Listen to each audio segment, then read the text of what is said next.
बिस्मिल्लाहिर्रहमानिर्रहीम। अस्सलाम वालेकुम डियर स्टूडेंट्स। सबसे पहले आप लोगों को वेलकम है द एक्सीलेंस एकेडमी प्लेटफॉर्म पर। डियर स्टूडेंट्स, आज हमें एवोल्यूशन का जो टॉपिक डिस्कस करना है वो है बायोलॉजिकल एवोल्यूशन।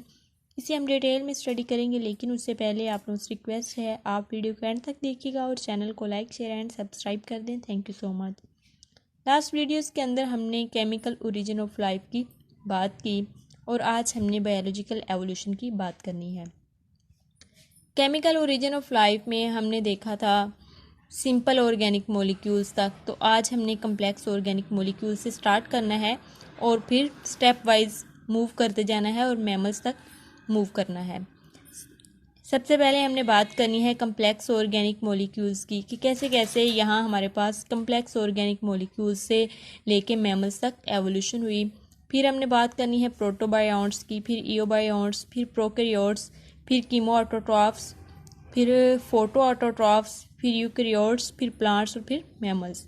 इस तरह से हमने इन तमाम को वन बाय वन डिस्कस करना है। सबसे पहले हमने यहाँ पे बात करनी है formation of complex organic molecules की। लास्ट वीडियोस के अंदर हमने जब केमिकल ओरिजिन ऑफ लाइफ की बात की तो हमने देखा कि प्रीमिटिव अर्थ का टेम्परेचर जो था वो बहुत ज़्यादा हाई था। जैसे जैसे टेम्परेचर थोड़ा कूल होता गया, थोड़ा डाउन जाता गया, तो सिंपल ऑर्गेनिक मॉलिक्यूल्स जो थे वो आपस में कंबाइन किए और कम्प्लेक्स ऑर्गेनिक मॉलिक्यूल्स की फॉर्मेशन हुई। ये तमाम जो प्रोसेस था ये अभी तक रिड्यूसिंग इन्वायरमेंट में ही था। कम्प्लेक्स ऑर्गेनिक मॉलिक्यूल्स की जब हम बात करते हैं तो इसमें proteins, nucleic acid, enzyme, carbohydrates वगैरह आते हैं। तो इस तरह से कम्प्लेक्स ऑर्गेनिक मॉलिक्यूल्स बने। नेक्स्ट फिर फॉर्मेशन आती है प्रोटोबायोन्ट्स की। जैसे जैसे और ज़्यादा टेम्परेचर जो था वो कूल होता गया, डाउन जाता गया, कम्प्लेक्स ऑर्गेनिक मॉलिक्यूल्स आपस में कंबाइन किए रिड्यूसिंग इन्वायरमेंट के अंदर ही और प्रोटोबायोन्ट्स बने। अब बात यह है कि प्रोटोबायोन्ट्स थे क्या। डियर स्टूडेंट्स, ये बेसिकली हमारे पास फर्स्ट ऑर्गेनिज्म का नाम ही इन्हें हम दे सकते हैं, क्योंकि इनके अंदर कुछ लिविंग करैक्टर्स थे। वो कौन से लिविंग करैक्टर्स थे या कौन सी प्रॉपर्टीज़ थी जो प्रोटोबायोन्ट्स के पास थी या जिस बेस पे इन्हें हम लिविंग बोल रहे थे, तो वो उनके पास जो प्रॉपर्टीज़ थी वो यहाँ पे मेंशन की गई हैं। सबसे पहली जो यहाँ पे मेंशन की गई है वो ये थी कि इनके पास अपने रेप्लिकेटर से, यानी कि ये खुद की रेप्लिकेशन करवा सकते थे। और दूसरी जो प्रॉपर्टी थी वो ये थी कि ये अपनी रेप्लिकेशन के दौरान म्यूटेशन हो सकती थी इनकी रेप्लिकेशन के प्रोसेस के दौरान। तीसरा ये था कि ये रेप्लिकेटर्स जो थे इनको एनर्जी सप्लाई करते थे। ये सप्लाई एनर्जी टू रेप्लिकेटर्स के, ये रेप्लिकेटर्स को जब रेप्लिकेशन के दौरान एनर्जी की ज़रूरत होती है तो उन्हें ये एनर्जी प्रोवाइड करते थे। तो इस तरह से ये जो तीन प्रॉपर्टीज़ थी ये लिविंग ऑर्गेनिज्म की प्रॉपर्टीज़ थी, तो इस वजह से इन्हें लिविंग का नेम दे दिया गया। प्रोटोबायोन्ट्स में 3 टाइप्स आती हैं प्रोटोबायोन्ट्स की। इन्हें हमने वन बाय वन डिस्कस करना है। सबसे पहले है क्वाज़रवेट्स, फिर माइक्रोस्फीयर थे और फिर वेजिकल्स थे।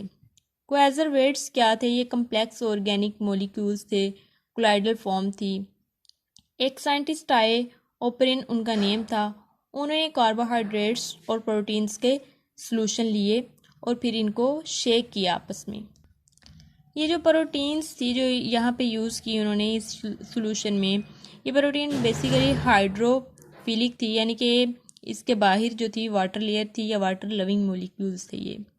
जब उन्होंने इन्हें शेक किया तो उन्होंने देखा कि यहाँ से कुछ कोलाइडल मॉलिक्यूल्स बन गए जिनके मतलब उनकी शेप जो थी वो स्फीयर लाइक थी। तो जब उन्हें फर्दर उसकी स्टडी की गई तो देखा गया कि ये जो थे इनके अंदर भी कुछ करैक्टरिस्टिक्स थे लिविंग ऑर्गेनिज्म के, जैसे कि ये ग्रो कर सकते थे, ये सिंपल मेटाबॉलिज्म को शो कर रहे थे, लेकिन इनके पास कोई भी रेप्लिकेटर्स मौजूद नहीं थे। तो ये जो क्वाज़रवेट्स थे इस तरह से इनके अंदर भी कुछ लिविंग साइंस मौजूद थे। नेक्स्ट फिर एक और साइंटिस्ट आए और उन्होंने, इनका नेम था सिडनी फोक्स। उन्होंने क्या किया, उन्होंने माइक्रोस्फीयर की स्टडी की। ये भी प्रोटोबायोन्ट्स से। माइक्रोस्फीयर्स बेसिकली क्या है हमारे पास, सिडनी फोक्स जो थे उन्होंने 18 अमाइनो एसिड्स लिए और उनका जो मिक्सचर था उसे बहुत ज़्यादा हीट किया 130 से लेके 180 डिग्री सेंटीग्रेड तक। फिर इनको कूल किया गया, ठंडा किया गया। तो जब इनको ठंडा किया गया तो देखा कि ये कुछ फोर्सेस थी जिसकी वजह से ये आपस में लिंक्ड हो गए थे। जब लिंक्ड हुए तो उन्होंने लॉन्ग चेन्स बना दी, लॉन्ग पॉलीपेप्टाइड चेन्स, जिसे कि प्रोटीन्स की चेन। फिर जब ये दोबारा इनको हीट किया गया और फिर दोबारा इनको कूल किया गया तो इन्होंने कुछ स्ट्रक्चर्स शो किए जिन्हें माइक्रोस्फीयर का नेम दिया गया। इन माइक्रोस्फीयर्स के अंदर ये एबिलिटी थी कि ये डिवाइड कर सकते थे, ग्रो कर सकते थे और मेम्ब्रेन थी इनके गिर्द। नेक्स्ट जो थे प्रोटोबायोन्ट्स, वो वेजिकल्स थे।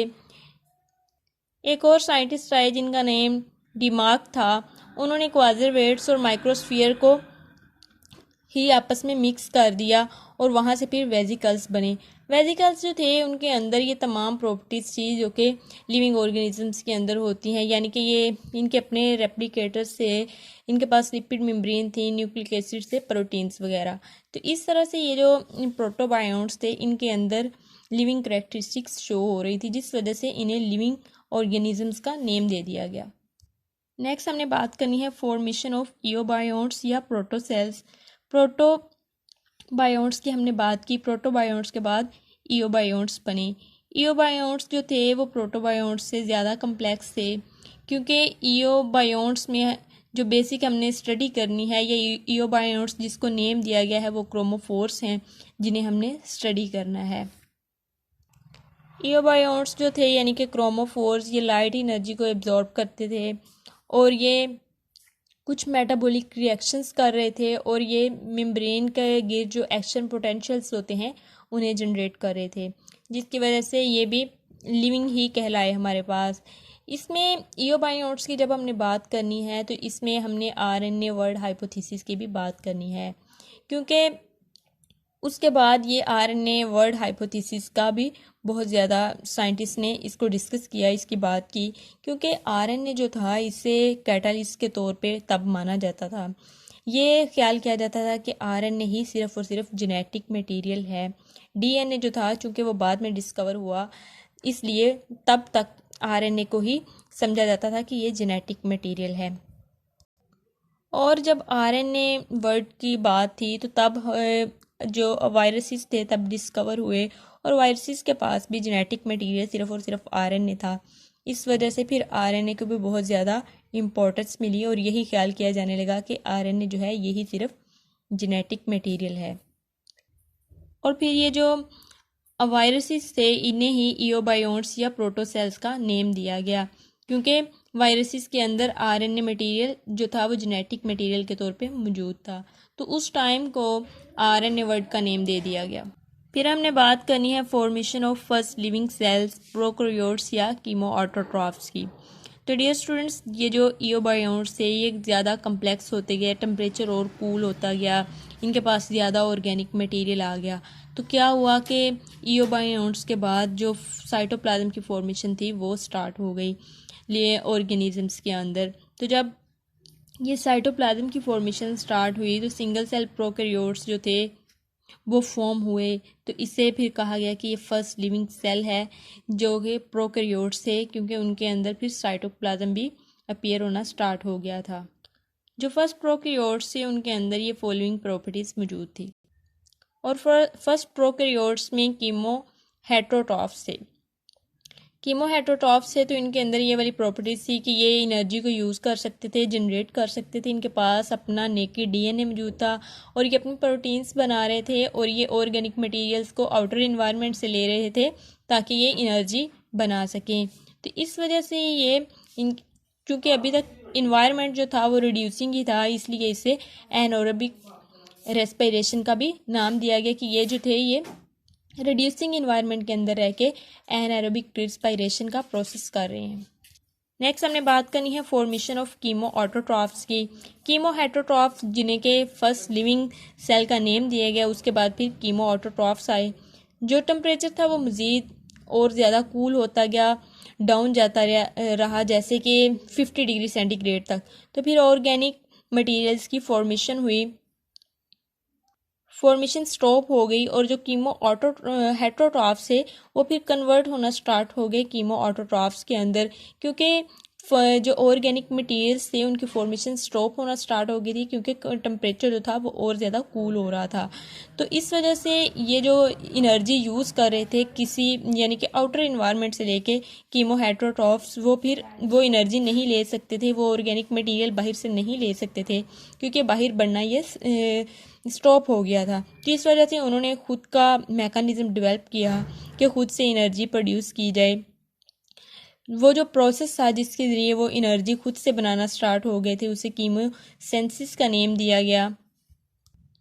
उन्होंने फिर क्या किया, उन्होंने यूज़ की थी केमिकल एनर्जी, ताकि वो अपने अंदर अपना मैकेनिज्म स्टार्ट कर सकें।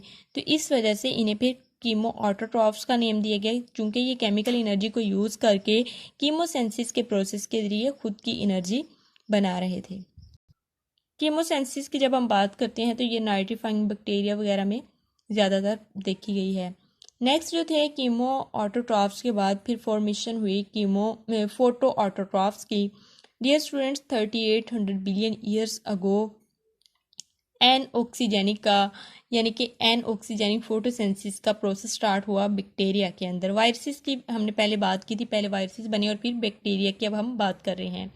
इसमें क्या था कि एन ऑक्सीजेनिक फोटोसेंसिस में कि ये एब्जॉर्ब करते थे सनलाइट, फिर इसे केमिकल एनर्जी के अंदर कन्वर्ट करते थे और फिर इससे ये अपना ऑर्गेनिक मटेरियल बनाते थे। इस प्रोसेस के लिए चूँकि अभी तक जो इन्वायरमेंट था वो रिड्यूसिंग था, तो ये अपनी रिड्यूसिंग पावर जो इस प्रोसेस के लिए इन्हें रिक्वायर थी फोटो ऑटोट्रॉफ्स को, तो ये वाली अपनी रिड्यूसिंग पावर ये H2S हाइड्रोजन सल्फाइड और H2 से ले रहे थे। इस वजह से इस प्रोसेस को एन ऑक्सीजेनिक फोटोसिंथेसिस का नेम दिया गया। तो लेकिन बाद में क्या हुआ कि इन्होंने वाटर को यूज़ करना स्टार्ट कर दिया और वाटर से इन्होंने H+ लेना स्टार्ट कर दिया रिड्यूसिंग पावर के तौर पे। और वाटर के अंदर चूँकि हमें पता है H2O होता है, तो जो O2 यानी ऑक्सीजन थी ये इवॉल्व होना स्टार्ट होगी और इस तरह से ये जो फोटोसिंथेसिस थी इसे ऑक्सीजेनिक फोटोसिंथेसिस का नेम दिया गया और ये ब्लू ग्रीन अल्जी और साइनोबैक्टीरिया में होना स्टार्ट हो गई। इस तरह से पहले वायरसेस, फिर बैक्टीरिया, फिर ब्लू ग्रीन अल्जी वगैरह हमारे पास आते रहे कि एवोल्यूशन का प्रोसेस इस तरह से चल रहा था। ये जो एवोल्यूशन थी जिसमें ऑक्सीजेनिक फोटोसिंथेसिस की हमने बात की है, ये तकरीबन हमारे पास 3500 बिलियन ईयर्स अगो थी और इसके बाद जो ऑक्सीजन थी वो एटमॉस्फेयर में बहुत ज़्यादा हो गई थी, यानी कि एटमॉस्फेयर जो था ऑक्सीजन रिच हो गया था। इससे पहले का जितने भी हमने प्रोसेसेस पढ़े थे वो रिड्यूसिंग इन्वायरमेंट में हो रहे थे, यानी कि तब ऑक्सीजन जो थी वो फ्री फॉर्म में मौजूद नहीं थी। और फिर इसके बाद फॉर्मेशन ऑफ यूकैरियोट्स हुई।